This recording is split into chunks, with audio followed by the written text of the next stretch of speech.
일단 이제 그래서 화두를 좀 던져주시는 차원에서 아까 하셨던 얘기들 그리고 이제 그러면서 오갔던 얘기들 좀 들으시면서 아까 좀 임팩트를 만들어내는데 뭐 그게 소셜 벤처건 사회적 기업은 뭐라고 부르건 간에 그 지점에서 명확한 한계들이 좀 드러나고 있는 것 같고 소셜 벤처라는 정책 자체는 뭐 그걸 논하는 건 별로 중요하지 않은 것 같다. 그렇게 좀 얘기를 주셨어요. 그 맥락에서 얘기를 조금 더 네. 일단 임팩트를 키우는다는 그 질문을 던질 때는 저는 이은혜 이사장님께서 말씀하신 거에 사실 연장선이었는데 전 다르게 해석했어요.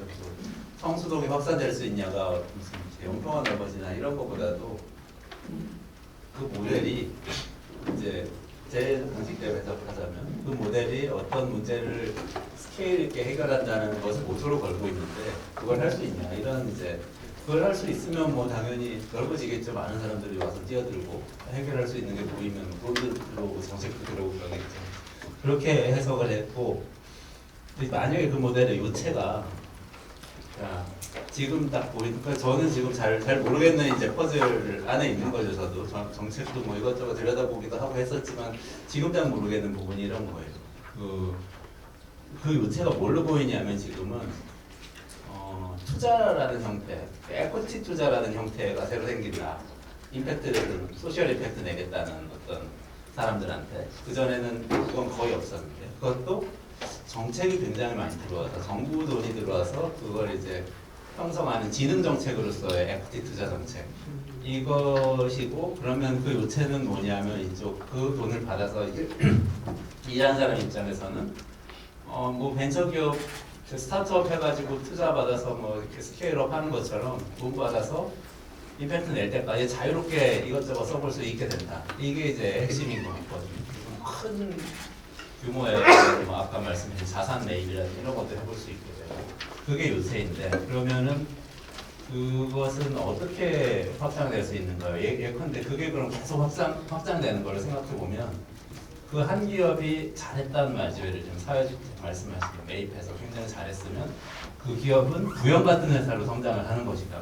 구형처럼 전국의 임대주택을 이제 사회주택 사업으로 하면서 스케일업하고 나중에 상장하고 이런 방식으로 성장을 하는 것이 경로인 걸로 보여요. 지금은. 그거 말고는 이제 그게 아니라면 어느 정도에서 딱 그러니까 임팩트 투자 펀드를 소진하고 나면 그 다음에 그냥 멈추게 되는데 그 다음엔 이익을 계속 내야 되는 상태가 되는 거죠. 게다가 비영리 단체가 아니기 때문에 투자자들한테 뭔가 배당금이든 뭐 지분 이익이든 돌려줘야 되니까 배당을 주든지 아니면 상장으로 가든지 이렇게 돼야 되니까 그러면은 일단 첫 번째 궁금증은 그게 지금 제가 이해하고 있는 게 맞는 건지 그다음에 두 번째는 그렇게 해서 이제 될 수 있다는 이 비전을 가지고 있는 건지 이게 이제 좀 사실 제 궁금증이에요. 저는 이제 그게 만약에 가능하다면 저는 이제 말하자면 이제 기존에 약간 비영리 섹터에서 그런 이 활동을 부정적으로 생각할 수 있잖아요. 근데 부정적으로 생각하면 안 된다고 봐요. 만약에 그게 임팩트를 낼 수 있다는 점이 확인이 안 돼도 그렇게 할 수 있다는 사람들이 실제 활동을 하고 있다면 그건 이제 거의 실체니까.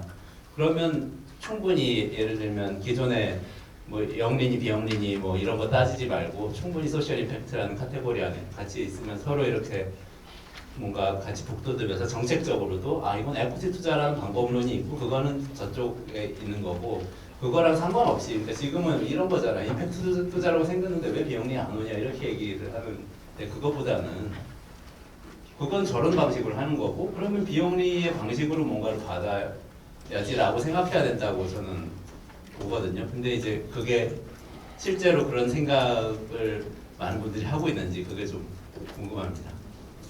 좀 이제 근본적인 질문을 좀 주신 것 같은데 그러니까 이게 이제 그 모델이라고 가정하고 있는 건 이제 트랙으로 보자면 이런 것 같아요. 주식회사를 만들고 주식회사를 만들어서 소셜벤처라고 자기를 명명하고 규정하고 그 다음 단계에서 임팩트 투자자 등등의 여러 제도적인 환경들을 이용해서 투자를 뭐 엔젤부터 시작해서 쭉 시리즈 A, B, C 쭉 받아.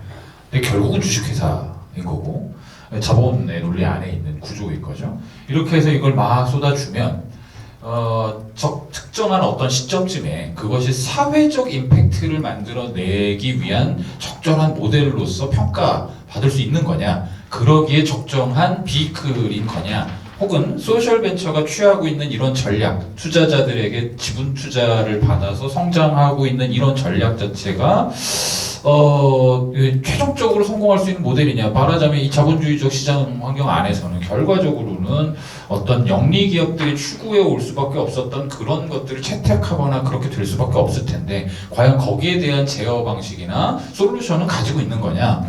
뭐 이런 질문으로 조금 아니신가 비슷한. 그게 예. 내용 같은데 뉘앙스는 좀 다른데 저는 그렇게 될 수도 있다고 생각하는 거고 예. 의미 있다고. 네네네네. 예를 들면 이제 사회 책임 기업 같은 개념이죠. 그럼 이제 김영 교수님께서 모두에 말씀하셨다 일종의 새로운 법인 형태를 뭐 만들어 줄 수도 있고 거기에 맞는.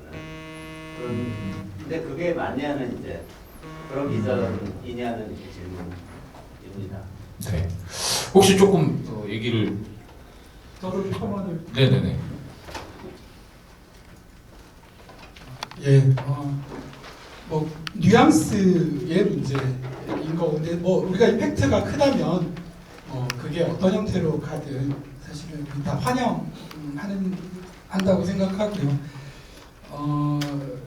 이제 제가 이제 영국의 CIC 그 법인 모델을 연구를 쭉 했었는데 이제 금요일날 있다는 그 베네핏 코퍼레이션은 CIC 모델하고는 또 완전히 결을 달리 하는 모델이에요.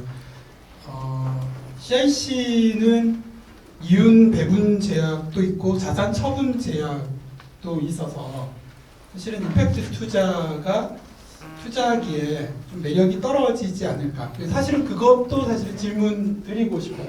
만약에 우리나라에 영국의 CIC와 같은 그런 법인격이 등장할 때 합법화될 때 투자자로서 어떻게 생각하시는지 그리고 그 실제 기업가로서 또 어떻게 생각하시는지 궁금하고 베네핏 코퍼레이션은 주주들로부터 경영자들이 소송당하지 않기 위해서 사회적 목적을 위해서 뭐 다른 사업을 벌이거나 수익성이 떨어지는 사업을 벌이거나 그러는 것을 뭐 일반 주주들이 너 왜 이윤을 극대화하지 않니라고 하는 비판으로부터 보호해주는 법적 장치라고 알고 있어요. 앤드 영국처럼 자산 처분 제약이나 이윤 제약은 전혀 없는 거예요. 사실은 이제 내부에서 결정하면 되는 것인데 최근의 문헌을 보니까 이제 훨씬 비영리 모델에 가까운 게 영국 모델인데 문제는 이제 영국 내에서 새로운 투자자를 끌어들이는데 별로 성공적이지 못하다. 그 이윤 배분 제약이 처음에 4개였다가 이제 비판이 많아가지고 2개로 줄였는데도 외부 투자자를 끌어들이는데 좀 어려움이 있다라는 거예요. 그러면서 이제 이 사회적 개업 운동 내부에서 나오는 하나의 대안이 미션 변경 제약이라고 하는 개념을 제안하더라고요. 미션 락이라고. 우리 이제 에스텔 락에 대변하는. 그래서 이윤을 꼭 제한할 필요도 없고 자산을 뭔가 투자자들을 위해서 투자자들이 원하는 만큼 뭐 돌려줄 수도 있고 하지만 내가 추구하는 미션이 아예 변경되어서 처음에 그 시드머니 때부터 뭐 투자했던 공급했던 여러 또 소비자들과 이들을 배반하지 않도록 하는 미션 락이 필요하고 그 미션 락의 형태를 예를 들면 이제 미국의 그 경영권 방어 방식하고 비슷하게 뭐 골든 쉐어를 설정한다든지 또는 비영리 섹터인 곳에다가 골든 쉐어를 아예 기부를 해버리는 거예요. 그래서 이쪽이 비토 파워를 가져서 또는 창업자가 비토 파워를 가져가지고 미션을 변경시키려면 어떤 시도보다 무력화시키는 방향의 논의가 있더라고요. 그 방식은 훨씬 제가 보기에는 임팩트 투자자들이 관심 기울일 방식 같은데 베네핏 코퍼레이션의 법 형태는 그것까지는 그렇게 심하게 사실 걸고 있지도 않더라고요. 그래서 사실은 미션 락까지면 해도 좀 그래도 락이 걸리는 것 같은데 베네핏 코퍼레이션이 그냥 자기 절차에 의해서 정관 변경함으로써 그냥 일반 투자 기업으로 돼버리는 위험이 있는데도 임팩트 투자자들은 베네핏 코퍼레이션의 신뢰를 가지고 계속 투자할 건가? 사실 그런 의문이 사실 있었습니다. 뭐 비관적이라 뭐 뉘앙스의 문제가 아니라 투자자로서 좀 전에 뭐 말씀하신 하나의 그냥 임팩트만 내면 된다라고 하는 방식도 있지만 SL락, 뭐 미션락 또는 그냥 베니핏 코퍼레이션 정도의 그냥 법적 형태 뭐 그 중에서 좀 선호하는 것이 뭔지 임팩트를 내는데 어떤 것이 더 기여한다고 생각하시는지 현재 차원에서 뭐 그런 것들이 사실은 저한테 궁금증으로 떠올랐습니다. 질문을 주신 것도 있고 그런 비전들을 좀 가지고 계신지 아마 뭐 충분히 그런 비전들을 가지고서 사실은 이제 투자든 소셜 벤처로서의 여러 활동들을 하고 계실 거라고 생각이 되는데 실제로 어떠신지 조금 먼저 두 분 질문에 대해서 답을 주시면 좋을 것 같습니다. 우선 아까 이현재 대표님 말씀하신 것처럼 저희가 지향하는 바는 좀 더 그런 주택 문제도 그러니까 부영이 워낙 부정적인 이미지가 많아서 부영향이라고 설명드리기 어렵지만 저희 회사도 사실 사회주택 프로젝트를 서울시권에 진행을 했습니다. 그리고 제가 다 연대 보증되어 있고요. 그러니까 저희가 추구하는 프라이빗 에쿼티를 하는 만큼 저희도 충분히 그랜트나 혹은 정부에 진행되는 자금들이 잘 정책적으로 집행되길 원하면서 그런 도전을 하고 있고 저희가 사실 성수동에 저희가 활용할 수 있지 않을까 땅을 매입했던 걸 그냥 SH공사에 아주 저가에 넘기는 결정까지 했고요. 그래서 저는 사실 저는 사실 투자자긴 하지만 그런 사회주택 문제를 누군가한테 굉장히 클리어하게 도전할 수 있는 사람 그리고 그 사람이 추후에 주택의 거버넌스에 대해서도 훨씬 더 현명하고 투명하게 결정할 수 있는 마음과 프로토콜이 있다면 그 사람을 부영으로 만드는 게 훨씬 더 효과적인 방법이라 생각을 하고 있습니다.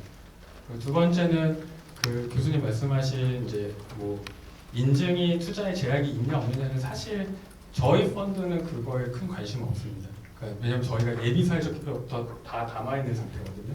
저희가 그 정부가 들어오는 첫 번째 펀드였기 때문에 저희가 어디까지 투자하느냐로 시장 전체가 좌우될 수밖에 없어서 저희가 극단적으로 돈을 벌고 있는 회사부터 이제 예비 사회적까지 다 담아버리면서 이제 본격적으로 임팩트 GP들이 다양한 형태의 투자가 가능하다는 걸 이제 신뢰하고 넘어갈 케이스였기 때문에 그래서 사실은 인증에 대해서는 저는 개인적으로 큰 거부감은 없고요. 다만 저희가 아까 말씀드린 것처럼 혁신성이 있고 규모성이 있느냐에 대한 문제에서는 이제 그런 부분에서 뭐 각각의 사업 모형이 다르니까 그런 차이는 있다고 생각하고 있습니다. 그리고 뭐 좀 더 특별한 목적의 비클이 생기는 거는 저는 나쁘다 생각하진 않는데 그럼 과연 우리는 주식회사나 주식회사의 정관과 정해진 상법을 충분히 활용해서 그 문제들을 제약하고 해결해 왔는가 하면 저는 사실 그러지 못해왔다. 사실 있는 비클과 정관이나 그러니까 주식회사들이 과연 헌법과 형법, 상법에 의해서 투명하게 이루어졌는가 했을 때 현재 재벌 기업들도 그렇지 않은 회사들이 굉장히 많거든요. 심지어 비영리 기구도 그렇지 않은 굉장히 독선적인 거버넌스를 갖고 있는 것도 굉장히 많습니다. 그래서 사실 정말 30대, 40대가 봤을 때 우리가 법이 부족해서 이 모양 이 꼴인가에 대한 질문을 여기서 과감히 던져본다면 사실 헌법에 명시돼 있고 상법과 형법 그리고 각종 정관 및 이미 적혀있는 프로토콜만으로도 충분히 잘 지킨다면 건강한 저는 생태계나 경제가 만들어질 수 있다고 믿고 있고요. 그걸 더 혜택을 주기 위해서 좀 더 그런 과감한 유도를 해내기 위해서 베네핏을 주면 좋겠지만 그게 잘 안 되고 있다는 이유로 굉장히 엄격한 제약을 주는 어떤 형태의 비클을 만드는 건 좀 더 비생산적이지 않을까 생각합니다. 이제 대표님 보내드려야 되니까 마지막으로 혹시 하시고 싶은 얘기 있으시면 네네네 알겠습니다. 준명 네. 예, 뭐 딴 거는 다 말씀해 주셔서 제가 오늘 너무 말을 많이 했기 때문에 다 생략하고요. 약간 그 미국의 베네핏 코퍼레이션 관련된 그 법제화, 그러니까 비콤 인증 말고요. 베네핏 코퍼레이션 레지슬레이션 관련된 말씀을 좀 드리자면 사실 미국은 대기업들의 CEO들도 배임으로 소송을 많이 당합니다. 사회공헌 비용을 과도하게 지출했다는 이유로. 그래서 이게 생긴 겁니다. 그러니까 한국에서 사회공헌 비용 많이 지출했다고 배임으로 고소당하는 CEO는 지금까지 단 한 건도 없는 걸로 제가 알고 있는데요. 그러니까 전혀 맥락이 다릅니다. 실제로 미국에서는 미래의 매출과 이익이 줄어들 것으로 확정되어 있는데 기부금을 줄이지 않기 때문에 배임으로 고소당합니다. 이게 2007년, 8년에만 수십 건씩 있었고요. 그런 일들이 있기 때문에 어떻게 보면 주주권이 살아있고 그들이 그 내용들까지 바라보는 사람들이 존재하기 때문에 필요했던 것입니다. 미션 때문에 이익을 훼손하는 것에 대해서 배임을 방어할 수 있는 권한이죠. 그게 들어가 있는 게 이제 비콥의 가장 핵심적인 권한입니다. 그리고 그럼 미국에서는 보통 어떻게 해결하냐? 이제 실제로 한쪽으로는 해결 못 하고 있고요. 그러니까 2014년에 있었던 소카베에서 메인 주제가 뭐냐면 미션 드리프트라고 합니다. 드리프트가 이거죠. 이쪽으로 가야 되는데 속도가 오른쪽으로 내가 꺾어야 돼. 미션 때문에 꺾어야 되는데 경제적인 속도가 나를 미치 그쪽으로 밀어버리는 거예요. 딴 데를 쳐다보면서 밀려가는 거죠. 그거 드리프트인데 실제로 금융이 미국에서 활성화되는 속도가 빨라지면서 더 많은 조직들이 미션 드리프트를 경험하고 있다는 게 그 당시 주제였습니다. 여전히 남아있는 문제인데 그들이 이걸 풀어내는 방식은 비콥이 그래서 생긴 건 아니고요. 비콥은 아까 비콥이 아니라 베네핏 코퍼레이션 법제화는 앞에서 말씀드렸던 배임을 방어하기 위한 제도인 거고 실제로 이런 미션 드리프트를 방어하기 위해서는 임팩트 펀드들과 재단들이 거버넌스 구조를 세팅해주는 노력들을 구체적으로 하고 있고 그 형태 중에 하나가 블렌디드 파이낸스입니다. 그러니까 전혀 김재현 대표님도 말씀하셨듯이 기존의 방식들로도 시민사회가 움직여서 그들을 보호해주기 시작하는 거버넌스 구조에 개입할 수 있다면 어느 정도까지 방어될 수 있다는 게 그들이 논리고 실제로 지금 그런 사례들이 나오고 있습니다. 그러니까 이거 어떻게 보면 다시 아까의 이야기로 해서 한국의 시민사회, 시민자본들이 불충분한 것이 지금의 굉장히 큰 기본적인 어려움입니다. 어떻게 이거를 충분히 풍성하게 만들어낼 것인가에 대한 고민이 아주 장기적으로는 핵심적인 고민이지 않을 수 없다고 생각하는 게 여기에서도 똑같이 저는 말씀드릴 수 있다고 생각합니다. 그리고 미국은 기업가와 기업이 굉장히 잘 분리되어 있거든요. 특히 주식회사는. 그러니까 한국에서 연대보증 쓰지 않도록 바뀌는 작업들이 이제 추진돼서 이제는 그게 진행되고 있는데 미국에서 연대보증이 없는 가장 큰 이유는 창업가를 굉장히 선호하기 때문이 아니라 물론 그것도 있습니다만 창업 국가로서의 방향성도 있습니다만 기업가와 기업이 원래 분리되어 있다고 생각하거든요. 그래서 실제로 특정 주에서 캘리포니아나 이런 주에서는 기업가가 자기 돈을 그대로 넣어서 회사를 창업하더라도 그 종류마다 다른데요. 그 산업 종류마다 최대 48개월 동안 자기가 100% 지분을 소유하지 못합니다. 지분이 조금씩 정부에게로 넘어와요. 그러니까 아직까지는 48개월 지나지 전까지는 100% 대표가 소유한 기업이 아니라는 겁니다. 그 정도로 기업과 대표를 분리하기 때문에 당연히 연대보증할 수 없는 거죠. 그러니까 이런 문화적이고 현실적인 컨텍스트가 사실 법제화와 정책제도의 발현으로 나타나야 되는데 사실 우리는 마지막 그 스크린샷만 보고서 그거를 갖고 올까 말까에 대한 고민들이 굉장히 많은 것 같은데요. 한국에 있는 제도만으로도 조금씩 수정해가면서 충분히 할 수 있는 게 많이 있다고 생각합니다. 그걸 어떻게 할 것인지에 대한 고민들이 말씀하신 정관이라든지 이런 걸 굉장히 강하게 가는 방법들 이런 게 좀 필요하지 않은가 하는 생각을 추가로 말씀을 드립니다. 네, 관련해서 혹시 덧붙이고 싶은 의견들. 네. 그런 이제 베네핏 코퍼레이션이 들어오는 것은 좀 전에 말씀하신 것처럼 우리나라 상황이 그런 주주권에 대한 강한 이 문화나 시장이 형성되어 있지 않기 때문에 굳이 들어올 필요는 없다고 생각하고 오히려 저는 이제 CIC 같은 형태가 들어올 필요가 있는데 말씀하신 것처럼 이미 기존의 정관을 이용해서 미션 락을 잘 설정해서 미션 드리프트가 없도록 하는 것도 가능하다고 생각해요. 근데 이제 아까 이제 얘기 중에 나왔지만 5% 룰이 있잖아요. 지분 취득에. 그 법률, 그 규제를 우회할 방법이 사실은 지난 10년 동안 우리가 아무리 뒤져봐도 그걸 설득할 논리가 없었어요. 그리고 특히나 이제 재벌 체제 때문에 사실은 생긴 이 룰을 다른 어떤 제약 없이 풀기는 굉장히 어려운 상황이어서 CIC와 유사한 형태의 그런 법적인 제약이 있는 조직을 만들면 거기에 한정해서 5% 룰을 풀기 시작하면 명의 재단들이 좀 공격적으로 또 전략적으로 자회사들을 많이 키우거나 아니면 다른 자회사, 다른 기업들에 투자하는 그렇게 활성화되지 않을까. 그런 점에서 아까 이제 그런 5% 지분 투자에 대한 어려움 뭐 이런 거를 해결할 수 있는 방안들은 같이 좀 입법 운동 같은 것을 좀 추진하면 좋겠다 그런 생각입니다. 제가 생각해도 이것을 그냥 인터넷에서 영상으로 보시는 분들은 쟤들이 대체 무슨 얘기를 하고 있는 것인가 하는 상황이신 것 같습니다.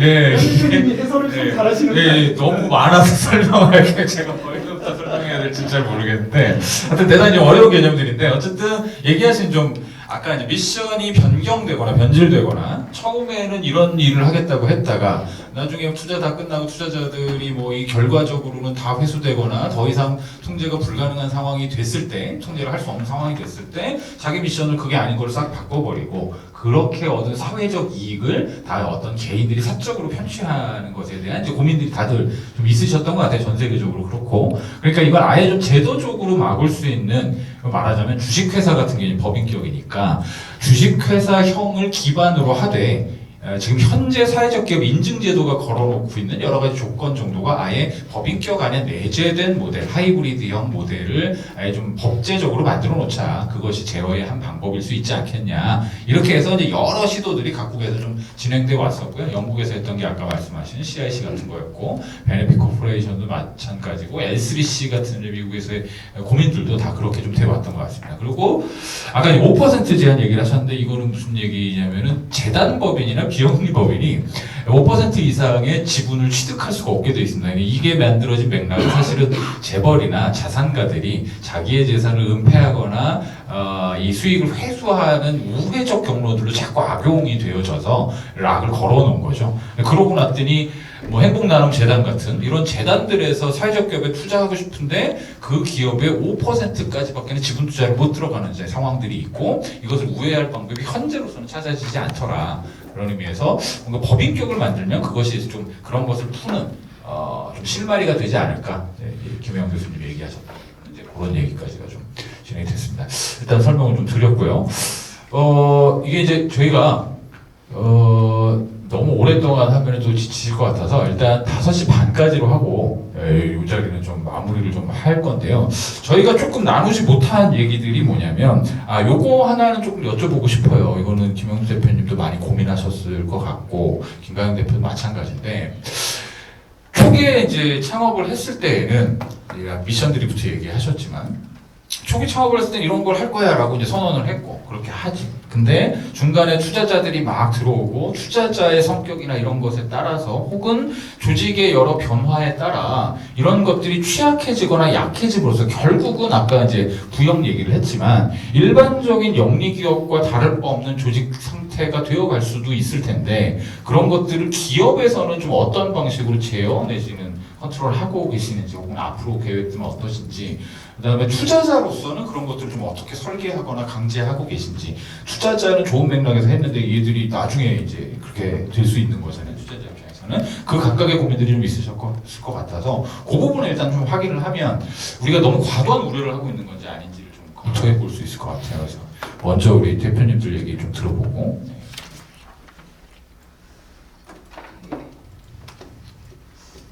사실 한국 사회에서 지금 기업가를 하기도 힘들고요. 활동가를 하기도 힘든데 기업을 하는 동시에 활동을 하려니까 죽겠습니다. 사실 물론 이제 이해합니다. 그러니까 많은 그 자본들의 도움을 제 또래 친구들 혹은 뭐 선배들 후배들이 받아서 더 좋은 방향으로 가고 있는 건 맞는데 이제 저희가 이제 힘이 빠질 때가 뭐냐면 이제 저희가 소셜이라고 하는 지점에 발을 닫고 있다 보면은 조금 기업가 치고는 좀 소심할 수 있잖아요, 그죠? 근데 반대로 또 기업가 치고는 또 너무 아까 말씀하신 대로 공익적인 걸 또 고려하니까 투자자 입장에서는 별로 흥미있는 그 기업가일 수가 없는 겁니다. 사실 이 양쪽에 모순된 것을 갖고 갈 수밖에 없는데 지금의 투자는 이제 둘 중에 하나만으로 점점 양극으로 치닫는 것 같아요. 그러니까 너의 활동가로서의 모습 중에서 비즈니스맨이 있냐 이걸 묻거나 아니면 너 비즈니스맨인데 그래도 조금 사회적이냐 이 정도는 묻지 그 양자 속에서 균형을 찾아가는 기업가들에 대해서는 살 자리가 없다. 이게 사실 제가 그 지금 선후배들 그다음에 동료들이랑 이제 사회적 기업이나 소셜벤처를 했을 때 공통적으로 나타나는 투자에 대한 솔직한 말인 것 같습니다.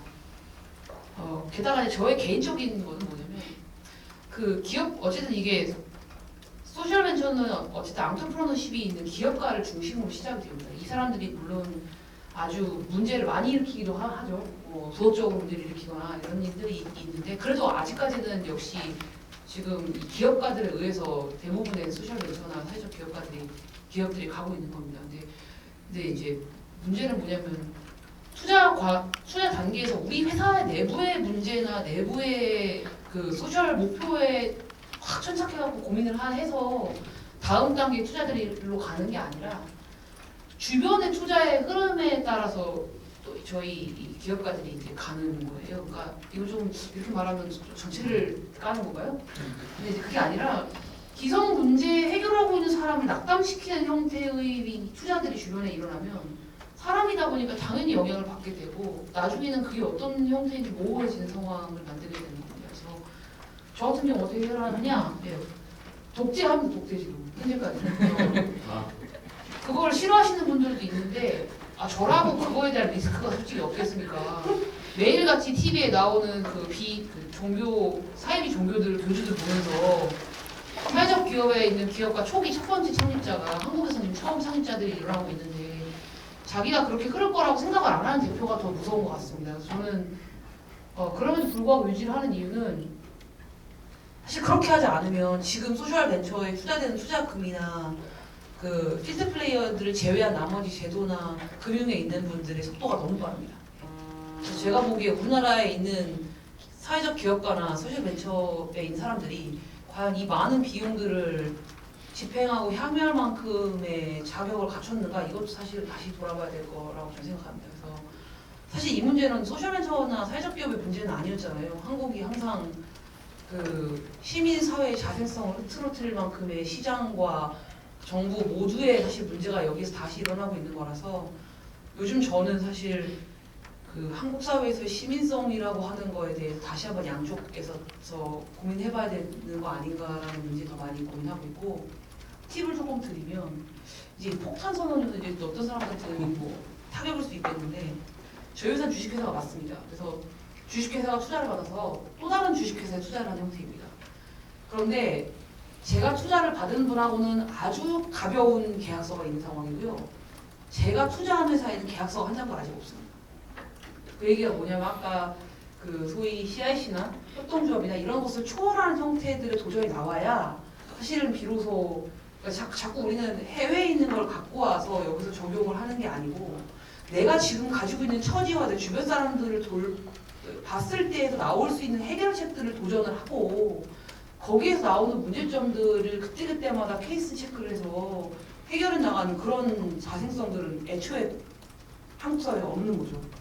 그래서 아까 그 독재를 우려하시는 분들이 너무 많지만 저희 엄마가 싫어하실 것만큼 던질 거고 그 던질이 됐을 때에는 사실 아까 말씀하신 정관에 있는 그 형태가 관철되는 것도 결국은 어느 정도 파워가 있는 초기 창업자에 따라 사실은 안정될 것이고 또한 그 균형을 반대로 맞추는 시도도 역시 첫 번째 사회적 기업가나 창업가들에서 움직일 거니까 오히려 이 사람들은 제도가 아니라 사회가 어떻게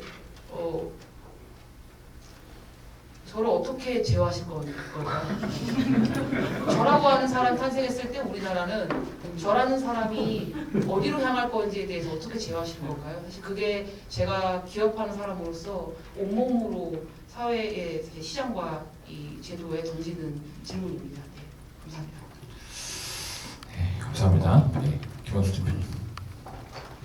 네, 뭐 저희 같은 경우는 초기에 창업을 하고 또 중간중간에 이제 필요할 때 그런 투자를 받아봤었는데요. 투자도 받아보고 또 정부의 정책으로 지원하는 자금이라든지 뭐 코이카 펀드라든지 이런 다양한 자금들을 받아봤던 것 같아요. 그래서 뭐 코이카 펀드 같은 경우도 저희 CTS 사업이라고 해서 100만 불 정도 그러니까 10억짜리 펀드인 거죠. 그런 것들을 지금 하고 있고 또 뭐 저희가 시리즈 A 같은 경우에서도 이제 8억 정도 받았었고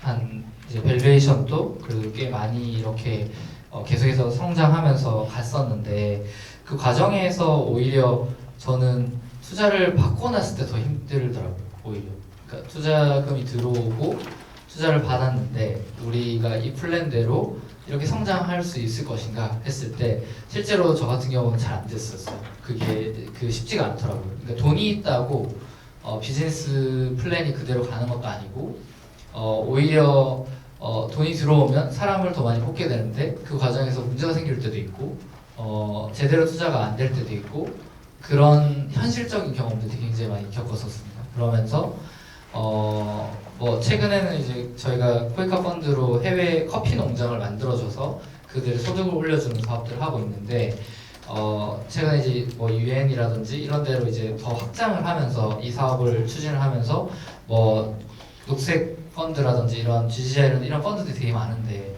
여기서 뭐 이런 질문들을 해요. 뭐 그들은 펀드의 규모가 굉장히 크니까 뭐 100억을 주면 지금 너희가 10억으로 뭐 두세 개 만드는 거를 20-30개까지 만들 수 있냐? 그러면 사실은 못해요.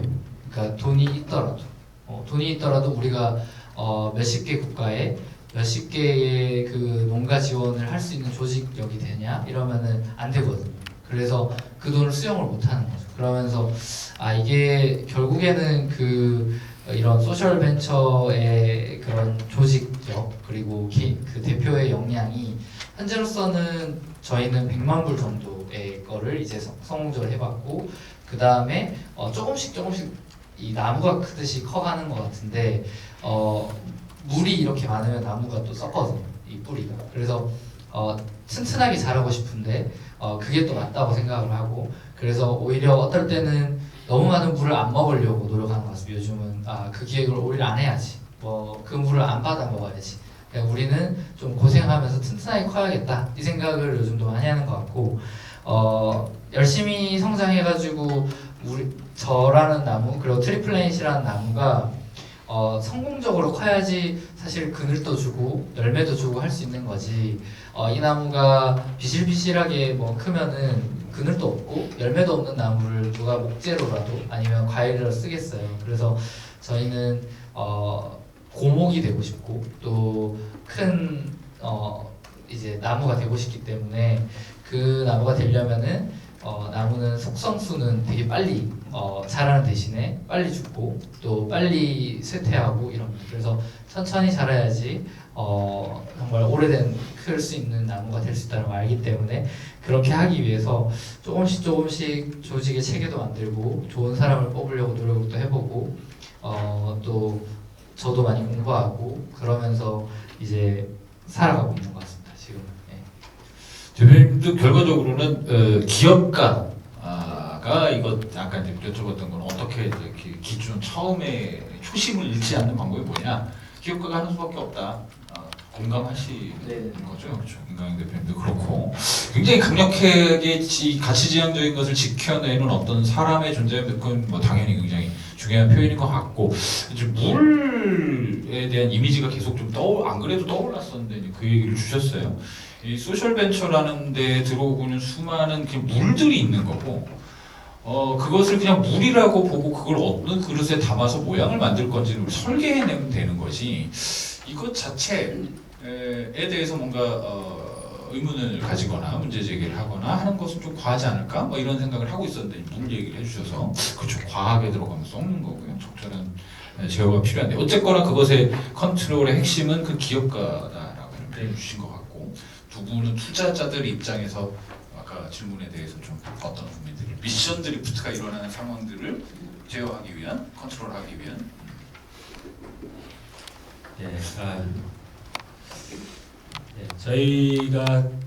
저희는 아주 극초기 투자니까요. 사실 회사가 볼 게 없습니다. 저희가 투자하는 회사들은 숫자도 없고 비즈니스 모델도 완성되어 있지 않은 상태여서 저희가 볼 수 있는 건 사람밖에 없습니다. 그리고 앞에서 두 분 대표님도 말씀해 주셨지만 어차피 사람 문제고요. 이게 어떻게든 극복해 보겠다고 하면 어떤 법적 장치를 해놔도 다 극복을 할 수 있습니다. 사람이 만든 거니까요. 그래서 저는 이게 결국 장기적으로 사람과 문화에 대한 문제로 풀려야 된다라고 생각을 하고요. 이게 생태계에서 자정되면 되는 겁니다. 그런 문제들이 발생했을 때 생태계가 그걸 덮지 않고 충분히 성장한 다음에는 빠르게 그 일들을 스스로 자정할 수 있는 능력을 갖추면 가장 그게 완벽한 해결 체계라고 저는 생각을 합니다. 장기적으로. 그리고 그러기 위해서는 무분별한 상이나 무분별한 투자들을 막아낼 필요가 있습니다. 그게 잘못된 시그널을 제공하거든요. 너무 많은 대회 아마 제가 뭐 세보진 않았으면 전 세계에서 가장 많은 대회가 있는 나라일 거고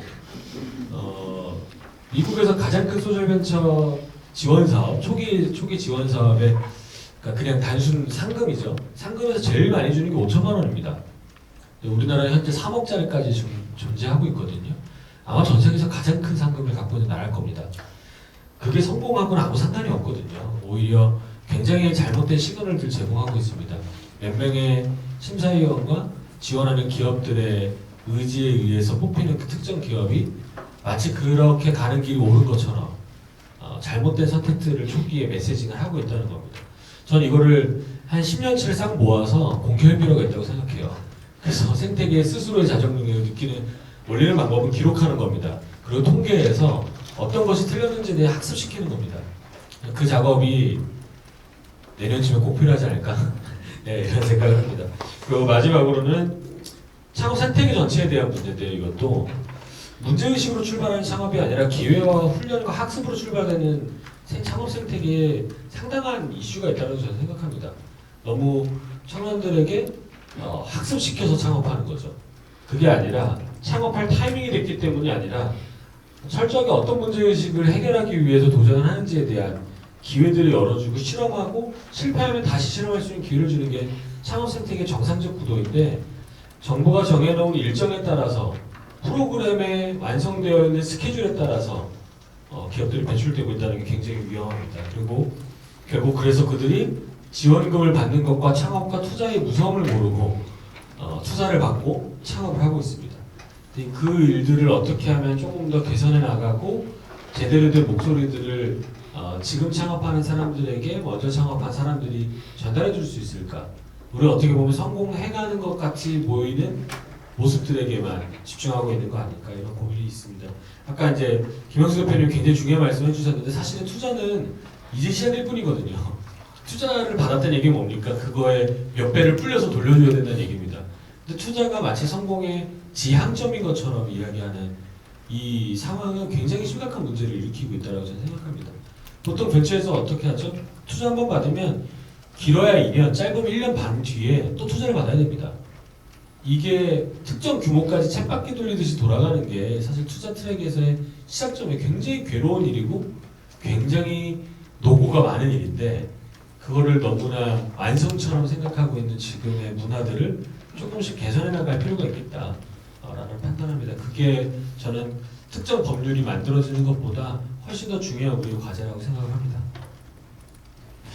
네, 저는 우선 제가 이제 제 의견을 드리는데 이 의견을 임팩트 투자자들을 대변한다고 생각하시면 좀 오차가 크실 것 같아요. 저는 생태계 투자자 중에서도 꽤 극단적인 것들을 오가는 사람이어갖고 그럴 필요는 없으실 것 같고 우선은 이제 통제를 어떻게 하냐면 그냥 간단하게는 저희는 계약서에 전문가, 계약서의 임팩트 평가 조항들로 이제 기본적인 프로토콜을 갖추고요. 그리고 그거에 대한 이제 주기적인 평가 시스템을 갖고 있습니다. 네, 그러면 그걸 달성하지 못하면 뭐 버리냐 그렇게 생각하지 않고요. 그냥 프로토콜을 갖추는 게 1번. 그러니까 꼭 그 목표나 기준을 다 미리 세팅할 필요 없이 우리 서로 이렇게 대화하자 같은 이제 전문이나 프로토콜을 갖추는 거고요. 두 번째로는 저희는 이사회의 참여를 요구하는 편입니다. 그러면 너희가 이사회에서 하는 역할이 뭐야? 그러면 이제 이사회나 이제 회사의 주요 의사 결정에서 이제 파이낸셜 인베스터들과 경쟁을 하거나 이제 서로 태클링을 할 때 저희는 엄청 거친 애들이거든요. 그래서 저희 사실 파이낸셜 인베스터들의 손목 꺾는 역할들부터 다 하고 있고요. 그래서 실제로 FID 들어왔을 때 임팩트 인베스터로서 경영자의 경영권을 목적에 충실하게 어떻게 방어할 거냐는 저희가 가장 많은 노하우를 갖고 있고 그거에 대해서 한 번도 뒤로 밀려난 적은 없다가 저희들의 이제 방식이고요. 그래서 무력엔 무력으로 대응한다라는 가치를 갖고 있습니다. 그리고 뭐 저는 이렇게 투자 자금이 많이 들어오는 것과 이런 거에 대해서 우리 생태계가 이제 너무 많이 들어오는 거 아니야 이런 고민은 조금은 덜어도 된다고 생각하는데요. 물론 아쉽게 좋은 GP가 선정이 안 되고 또 그 펀드가 애매한 곳에 투자되는 건 저는 싫지만 그럼에도 불구하고 굉장히 많은 양의 유량이 들어와야 현재 생태계에 필요한 많은 것들을 수용할 수 있다고 생각하는 편입니다. 그래서 사실 예전에 정책에서 간담회 할 때도 얼마만큼의 자금이 필요하냐 그랬을 때 1년에 2조라고 제가 얘기했다가 거기 앉아 계신 분들이 되게 놀라셨고요. 그래서 근데 왜 그렇게 얘기했어 그랬더니 그래봤자 5% 주시니까요 했는데 딱 5% 주시더라고요. 딱 1,000원 주셨고 그래서 저는 이 생태계에 있는 분들이 더 많이 외쳐야 된다 생각합니다. 10조, 100조 절대 개별적인 이해 당사자가 소화할 수 없는 정도로 계속 외쳐갖고 그거를 획득한 다음에 어떻게 잘 라이트하게 쓸 것인가를 결정하는 게 중요하다 생각을 하고 있고요. 아까 현명 대표가 얘기했지만 현재 한국의 그런 기업의 CSR 방식들은 되게 위험한 방식입니다. 사실 회장 개인의 자산도 아니고 회사의 자산을 그 기업 공헌 목적으로 쓴다는 거 굉장히 위험하고 배임의 그 혐의가 굉장히 높은 거거든요. 그래서 가능하면은 SK를 포함해서 회장님들이 직접 개인의 자산을 견고하게 콘크리트하게 민간 재고 그 자본으로 그리고 재단으로 나와야 이게 되지. 재단이 가요 5%를 풀어주면은 누가 투자합니까? 그럴 만한 재산을 갖고 있는 재단이 얼마나 된다고 그런 부분에서 우리가 지역적으로 부딪힐 필요는 없지 않을까 생각합니다. 네, 감사합니다. 사실은 뭐 몇분 토론들 많이 보셔서 아시겠지만 결론이 나지는 않습니다. 다양한 얘기를 듣는 거고요. 각각의 입장의 차이들을 확인하는 거고 그 과정에서 어떤 이슈들이 있는지를 찾아내는 정도일 것 같고요. 이 짧은 시간에 뭘 그걸 결론 내기는 어려운 것 같고 일단 네 분의 얘기는 들었고 우리 정책위원 세 분 이게 마무리 발언 정도를 어쩔 수 없이 할 상황이 된 것 같아요. 그래서 오늘 좀 쭉 전체적인 토론을 좀 하시면서 짚고 싶은 포인트들 몇 가지씩만 좀 짚어주시고 일단 뭐 네. 예. 소리가 나고 있나요? 네. 우리 잘 들었습니다. 이게 뭐 저는 어제도 이게 좀 천천히 가자, 자기 체력을 잘 갖추면서 가자 그런 이야기도 많이 하고 그러는데 여러 개 조금씩 비슷한 점도 있고 다른 점도 있는 것 같습니다. 제가 뭐 1999년도에 안산 의료생협을 만들 때부터 20년 동안 거기서 있었지만 뭐 협동조합이니까 이 지역 주민들이 출자를 해서 자기 자본금을 항상 일정하게 보충을 해주면서 지금 한 12억 정도 출자금을 가지고 운영이 되고 있는데 하여튼 뭐 그런 시간이 걸리더라도 뭐 오랫동안 조합원들의 출자금이 어쨌든 그런 우리 미션이나 이런 것들 변경되지 않게 사실 이제 국권이 지키고 있는 거 사실 뭐 그게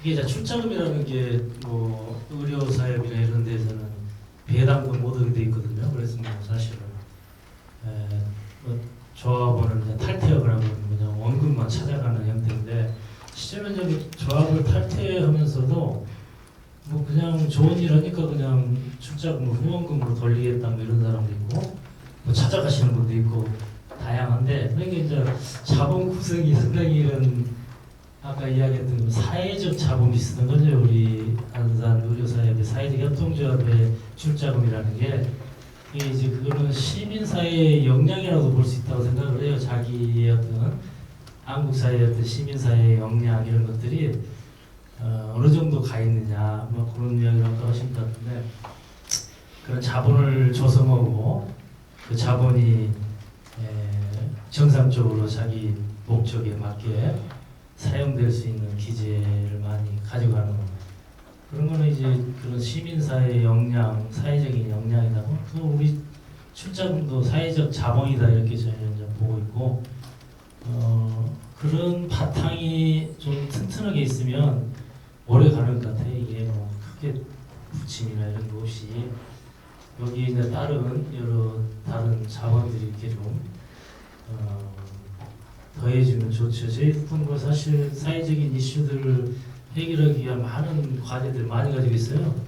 여러분들이 잘 모르는 의료복지 분야는 여러 의제들이 많습니다. 저도 그저께 저희가 그 방문 의료 보고대회를 했었는데 그건 이제 아이쿱스협회 시작재단에서 6천만 원을 줘가지고 우리 의료사회 12군데에서 그런 집에 찾아가는 의료를 한 거죠. 의사들이나 간호사나 뭐 한국 사회에서 집에 찾아가는 거는 뭐 요양 방문 요양이라고 있는데 그걸 빼고 이런 의료 이제 작업 치료사라든지 의사라든지 간호사라든지.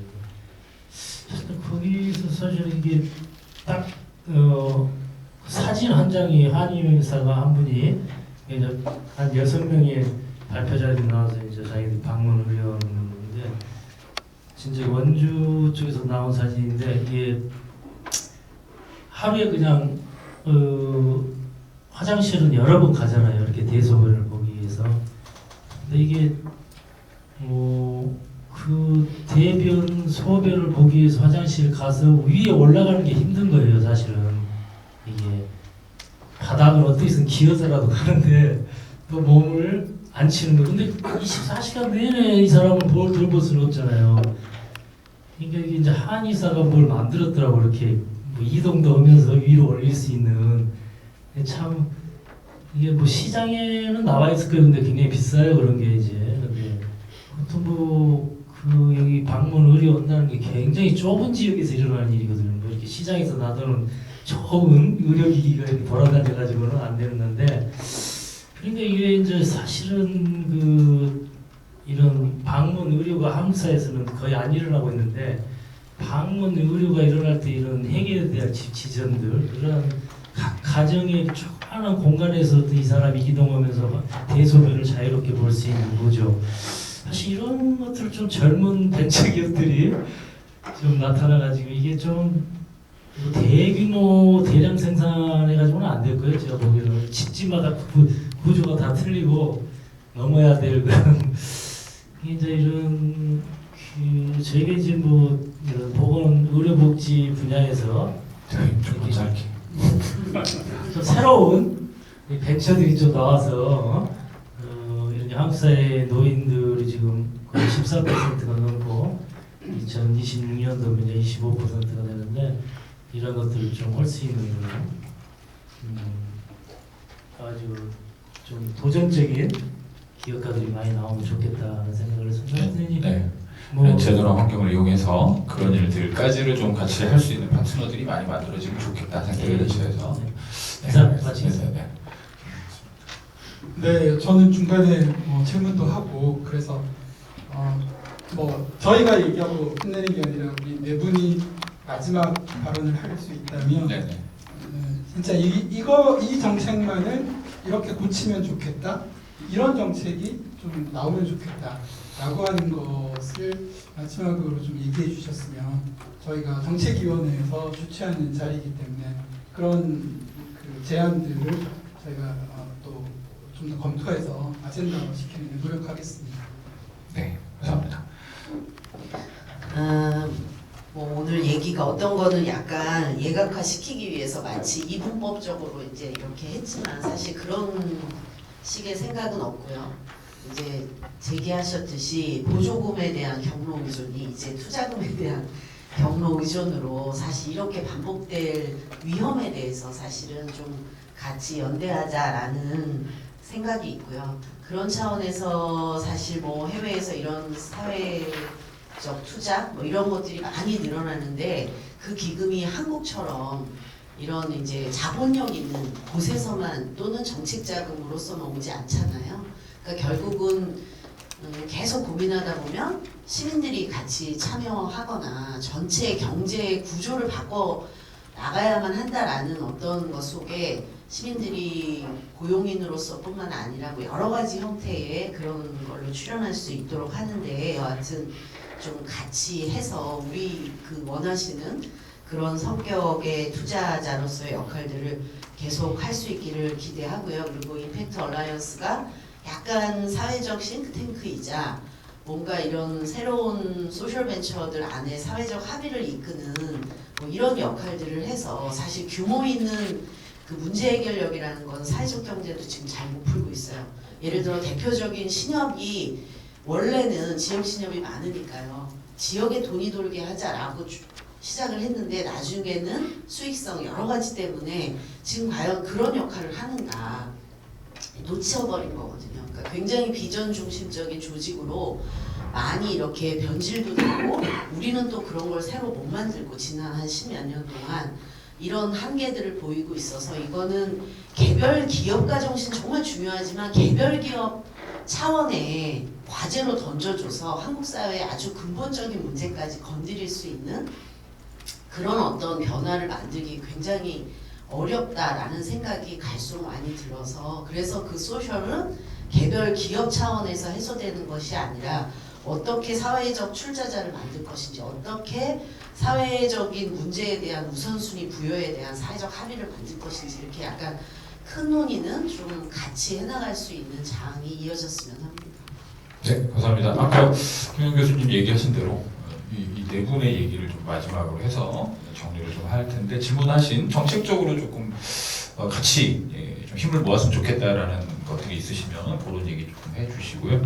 아까 그 사람 결과적으로는 이게 굉장히 중요한 것, 뭐 자본 문제는 어떤 방식으로든 돌아가는데 사람이 핵심인 것 같은데 그 사람들은 아직 사실은 뭐 속도를 막 내서 할 수 있는 게 아니니 거기에 대한 고민들도 많이 좀 있으셨던 것 같아요. 그래서 뭐 그런 얘기 섞어서 오늘 마무리 발언을 한 1분 정도씩 해주시면 좋을 것 같습니다. 김영수 대표님부터. 뭐 제가 최근에 뭐 우연하게 그 사회적 기업 경지 대회 거기 심사위원으로 갔었어요. 대학부 이제 심사위원을 갔었는데 가장 많이 느꼈던 거는 저 옛날부터 했었으니까 완전 2010년부터 했었으니까 그때 함재 소셜벤처 인큐베이팅 센터에 처음 이제 들어가고 막 그런 것들도 컴페티션 했었고 그 2011년에 이제 SVCA라는 대회 나가서 이제 GSVC까지 갔었으니까 버클리에서 열리는 이제 외국 사례들도 그때 본 거죠. 그래서 그러면 10년 전에 그 미국의 그 GSVC와 지금 한국의 사회적 기업 경진 대회가 비슷한 약간 연차가 있을 것 같은데 이 사회적 기업이라는 소셜 섹터에 성숙한 이 시점이 약간 조금 비슷하다고 느꼈어요. 사실은 어떤 부분이 비슷했냐면 제가 그때 GSVC 갔을 때 느꼈던 거는 일부 친구들한테 왜 너 이거 하니 하니까 이 친구는 아프리카 나이지리아에서 온 친구인데 그 의족을 만들더라고요. 그래서 왜 만들었냐 하니까 내 동생이 지뢰를 밟아서 발목이 없어 이렇게 하면서 나 MIT 다녀 이렇게 얘기하더라고요. 그래서 굉장히 미셔너리하구나 생각했고 한편으로는 너 왜 이거 하니? 그러니까 나 그 PF 들어가려고 뭐 이렇게 얘기를 하더라고요. 그 취업을 위한 사실 발판이었어요.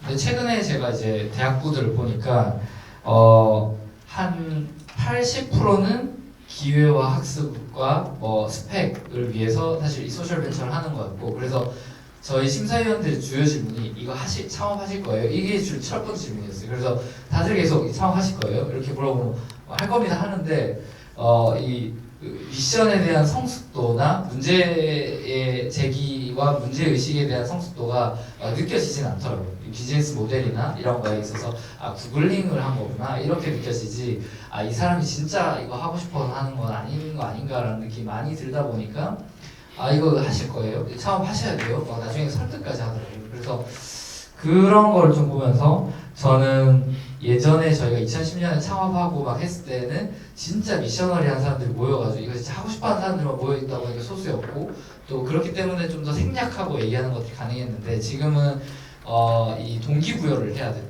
뭐 이런 문제들이 있고 저희 직원들 뽑을 때도 마찬가지예요.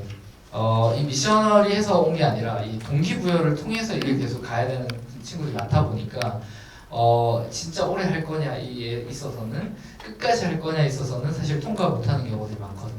그래서 끝까지 하는 사람을 같이 하고 싶은데 끝까지 하는 사람이 계속 줄어들고 기회는 많아져서 변별력은 흐려지고 저도 면접 볼 때 어렵고 이런 어려움 속에서 계속해서 이 문제를 해결해 나가는 게 굉장히 외롭고 고독한 싸움이 지속되고 선배들이랑 더 많이 또 얘기하게 되고 뭐 이런 세태가 지속되는 거 아닌가. 그래서 정식적으로 저는 사실 이런 자리나 이런 선배님들과 함께 논의할 수 있는 기회들이 지속적으로 잘 마련됐으면 좋겠다라는 생각들을 하고 그런 것들이 뭐 정부의 어떤 기관이 됐든 아니면 그런 클러스터가 됐든 싱크탱크가 됐든 계속해서 좋은 위치에 가서 정책적인 뭐 법안으로 아니면은 정책적인 기조로 시의 국정 과제로 나왔으면 되게 좋겠다라는 생각들을 좀 많이 하는 것 같습니다.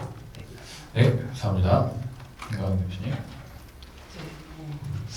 사실 저도 이제 이게 양쪽에 있는 게 맞는 게 저는 공대에도 굉장히 지금 필요성이 있다고 보거든요. 근데 이제 이 공제가 기업가들을 이렇게 몰아세워서 너희들이 실패했고 너희들은 할 수 없다라는 형태는 저는 사실 찬성하지 않습니다. 그래서 결국은 이 공제가 기존에 있었던 다른 공제들이랑은 다르려면 역시 저는 시장주의적으로 자발성이 있어야 된다고 생각을 하는 거고, 그래서 만약에 제가 이미 먼저 소셜 벤처나 사회적 기업 혹은 사회적 문제를 해결하려고 했으나 실패하거나 혹은 아직 인력을 못한 지체된 기업가 입장에서 원하는 것은 이제 법적 부분에 대해서 엄격해져야 되는 거 맞고요. 그다음 이해 충돌까지도 이제는 좀 더 엄격해져야 되는 것 같습니다.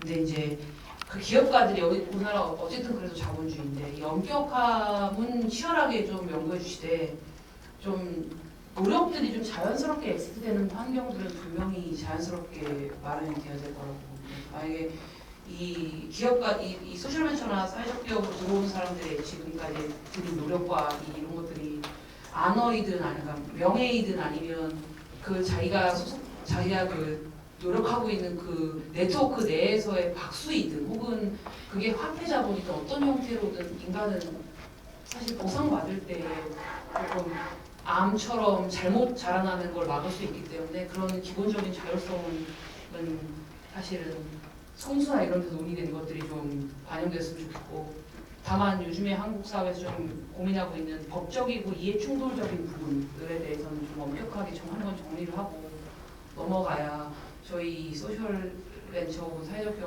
기업 생태계가 10년이 지난 다음에 이전에 뭐 이렇게 비교하면 안 되나요? 혹시 새마을운동이나 이런 것들에 전철을 밟지 않을 거라고 생각합니다. 새마을운동까지 나왔습니다. 잘못하다가 새마을운동이 될 수도 있다.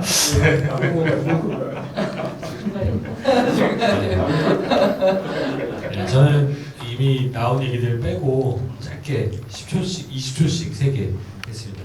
사회적가치 측정 관련된 논의가 빨리 잘 정상화가 돼야 되는데, 측정은 약속이기 때문에 이게 0.5리터다라는 거는 그냥 약속을 정하는 거지 이게 어떤 가치 판단에 들어가 있지 않습니다. 그거는 글로벌에 발맞춰서 우리가 로컬라이징 할 수 있을 정도만 하면 되는 거지 이렇게 다양한 단위가 생길 필요 없거든요. 그런 논의들이 좀 빨리 한국이 정책적으로 정돈을 했으면 좋겠다는 생각이고요. 너무 한국형이 너무 많고 각 기관마다 다 따로 만드는 건 되게 무의미합니다. 이게 리터 아무리 우리가 딴 걸로 정해봤자 소용없습니다. 정하는 건 측정에 대해서는 그냥 공통으로 가는 겁니다. 약속대로. 두 번째는 정부의 신규의 어떤 정책 사업이 시작될 때 사회적 경제가 현재 그 사업 영역에 진출했는지 그것보다 훨씬 더 나은 정책이 맞는지를 판단하는 과정이 필요하다고 생각합니다. 지금 소셜벤처 중에는 그런 농담이 있습니다. 진담만은 아니고요. 농담과 진담이 섞여 있는 가장 큰 우리의 경쟁자는 대기업이 아니고 원래 벤처는 대기업이라고 하잖아요. 정부다라고 얘기합니다. 뭐가 사업이 뜨면 그 영역이 뜨면 정부의 사업들이 막 쏟아지거든요. 그래서 사회적 경제 조직들이 제대로 된 보편성을 갖지 못하고 커가는 상황에서 굉장히 큰 어려움을 겪지 않을까. 고려해서 정부가 정책을 할 수 있는 프로토콜이 필요하다는 거고요. 마지막으로는 사회적 경제가 저도 2010년 창업을 했습니다만 이제 10년 차가 되는 건데 훨씬 더 오랫동안 많은 선배님들이 쌓아오셨던 그 맥락이 있습니다. 그리고 지금 굉장히 많은 청년들이 무수하게 지금 이 영역으로 들어오고 있고요. 잘 폐업할 수 있도록 잘 구조조정할 수 있도록 준비해 줄 필요가 있다고 생각합니다. 저희가 되게 안타까운 게 청년들이 폐업을 포기를 못하는 거예요. 그걸 배워본 적이 없어서 어떻게 그만두는지 잘 모릅니다. 물론 그만둘 법을 몰라서 끝까지 가다 보니 성공했다는 분들이 가끔 있거든요. 이제 그거는 가면 콩나는 거고 이 친구들이 잘 정리할 수 있도록 도와줘야 새로운 실험이 시작될 수 있고 생태계적으로는 탤런트 어퀴지션이거든요. 그 인재가 다른 곳으로 이동해서 다른 조직들을 좀 더 풍성하게 만드는 데 도움을 줍니다. 근데 이 작업이 지금 왜 그런지 여러 가지 분위기와 문화와 한국의 생태계적인 특징 때문에 그 폐업을 쉽게 결정하지 못하고 또 거기에 대한 안전망이 없고 이런 문제를 좀 정리할 수 있는 정책들이 필요하지 않을까. 지금 시점에 필요하다는 생각합니다. 네, 감사합니다. 주로 조금 좀 정책적으로 좀 다뤄줘야 될 중요한 이슈들을 좀 얘기를 주신 것 같습니다. 김재현 대표님. 네, 저는 우선 정책적으로는 연속성이 굉장히 중요하다고 생각을 합니다. 그러니까 사실 소셜 벤처든 사회적 기업이 굉장히 장기적인 형태로 정책이 전개되고 진행되면 좋겠는데 예를 들면 투자도 지금 뭐 우려하시는 부분도 당연히 생태계에서 가장 오랫동안 해온 저라고 불만이 없고 화가 안 나는 건 당연히 아니겠지만 제가 꾹 참고 일단 가는 건 연속성이 필요하고 그래야 제 후배들인 소셜 벤처들이 더 장기적인 관점으로 프로토콜을 맞출 수 있다고 생각하기 때문입니다. 저도 사실 여기 있는 소셜 벤처 기준 이 포트폴리오들이 과연 적합한가에 대해서 정말 본격적으로 토론을 하고 하면은 칼을 들고 들어갈 마음은 있지만 정책은 연속성이라 필요하고 특히 지금의 10대, 20대들에게 현재까지 만들어진 소셜 벤처나 임팩트 투자에 대한 가능성이 조금은 더 길게 갈 수 있게 도움을 주셨으면 좋겠고 오히려 소셜 벤처에 대한 투자를 더 약화시키거나 분산시키는 것보다는 사회적 기업이나 협동조합 같이 현대 정책의 혜택을 받지 못하는 기구들에게 대한 혜택을 더 넓히는 방향으로 정책이 만들어져야 된다고 생각을 하고 있고요. 그다음에 뭐좀 폐업도 저희가 투자 회사들도 저희가 폐업을 유도합니다. 그리고 저희 회사에 태우고요. 그러니까 되게 단순하게 저희는 투자자로서 그 회사들이 문제가 생기면은 그 기업가들을 받아낸다는 기본적인 가정과 원칙들을 갖고 있는 편이고요. 혹은 재창업하게 되면 저희가 지원해주는 형태입니다. 그래서 정책의 사이드의 힘도 있겠지만 민간 스스로 받아낼 수 있는 용기와 적어도 한 팀 정도는 여기 앉아 계시는 각 이사장님과 대표님들이 한 팀, 두 팀, 다섯 팀, 10팀씩은 받아낼 수 있어야 정책이 더 100팀, 1000팀까지 받아낼 수 있다고 생각하는 편입니다. 네, 감사합니다. 이 시간이 거의 다 됐는데 다 끝난 시점에 김정일 대표님이 오셔가지고 제가 그냥 냉정하게 막 이렇게 끊고 싶지만 그래도 안 해도 됩니까? 네, 알겠습니다. 그럼 끊도록 하겠습니다. 네, 맥락을 아까 이제 중간에 좀 내치셔서 좀 빼고 정리를 좀 하는데요. 오늘 워낙 많은 얘기들을 좀 주셨고요. 그러니까 현재 상황이 서로가 그것이 이 소셜벤처 안에서 무언가를 하든 밖에서 그것을 지켜보든 매우 우려스러울 정도의 속도와 규모로 벌어지고 있는 것은 맞는 것 같습니다. 이것 안에서 어떤 방식의 여러 시도와 실험과 뭐 정책적인 입법까지를 포함한 것들을 다 우리가 염두에는 두고 있지만 그 중에 가장 유력하고 훌륭한 솔루션이 뭔지는 아직 잘 모르겠는 상황이고 그래서 국제적인 여러 비교들과 상황에 대한 점검들을 하고 있는 상태인 것 같습니다. 무언가를 만들어 가야 될 텐데요. 그걸 뭐 소셜 벤처라고 하든 사회적 기업이든 간에 이 환경이 만들어내는 큰 임팩트를 만들기 위한 시도들이 어떤 성과들을 내야 될 텐데 그 과정에서 이제 많은 시행착오도 있겠지만 그걸 만들어가는 과정에 지금 여기 계신 분들의 노하우가 대단히 좀 중요할 것 같고요. 특히나 이것을 제어해내기 위한 민간의 역량, 그것이 자본일 수도 있고요. 기업들 간의 네트워크일 수도 있고 기업가 자체인 것도 맞는 것 같습니다. 이 사람들의 역량들을 길러내고 민간이 그것을 통제하게 하는 방식, 지금은 주어진 환경들을 활용하는 것이면 결과적으로는 이 사람들이, 이 생태계 전체가 그것을 제어해낼 수 있는 단계, 굉장히 건강한 이제 우리가 항상 꿈꾸는 모델이 그런 거죠. 그런 것을 어떻게 구현할지 사회적 경제 전체 맥락도 있고 소셜벤처 업계 안에도 있는 것 같습니다. 그런 고민들을 앞으로 계속 같이 좀 나눴으면 좋겠다고 다들 얘기를 좀 주셨으니까 함께 좀 고민해 가면서 생기는 문제는 어쩔 수 없고요. 지금도 뭐 우리가 다 안 깠잖아요. 사실은 오늘 되게 쉽게 갔습니다. 안 깠어요. 문제 대단히 많고 이렇게 해서 발생한 투자들 중에 실패 사례, 문제 사례 다수가 쏟아질 겁니다. 어쩔 수 없고요. 해봐야죠. 해볼 거고 그것에 적절히 아까 말씀하신 대로 매년 이걸 기록하고 통계 뽑고 그 각각의 소셜벤처 투자받은 데들이 어떤 일들을 하고 있는지를 공개해냄으로써 우리가 스스로 보면서 점검해가고 하는 노력들 그런 단계들이 좀 이제 필요할 것 같다. 저도 그걸 좀 해보고 싶습니다. 소셜벤처들이 어떻게 가고 있는지 투자자들은 어떻게 좀 가고 있는지 내년쯤에는 좀 한번 그런 주제나 방식으로 한번 좀 점검해보는 시간을 좀 가져봐도 좋을 것 같습니다. 네, 오늘 긴 시간 거의 3시간 다 채웠네요. 진짜로 꼬박 거의 다 채웠는데 이 시간 함께 해주신 네. 플로에서 얘기 안 해요. 플로어에서요? 이 시간이 너무 오래돼서 지금 저희 영상으로 보시는 분들은 잘 모르시겠지만 대단히 많은 청중들이 앉아 있습니다. 3시간 동안 자리를 비우시지 않고서. 그렇지만 저희가 시간이 없어서 오늘은 이 정도의 마무리를 좀 하는 것으로 하겠습니다. 궁금하신 내용 끝나시고 나서 우리 대표님들이나 좀 개별적으로 좀 질문 주시면 좋을 것 같습니다. 네, 이상으로 저희 첫 번째 한국사회적 기업 중앙협의회가 주최한 저담의 그 성공리에 마무리를 했습니다. 네, 모두 고생하셨습니다. 감사합니다.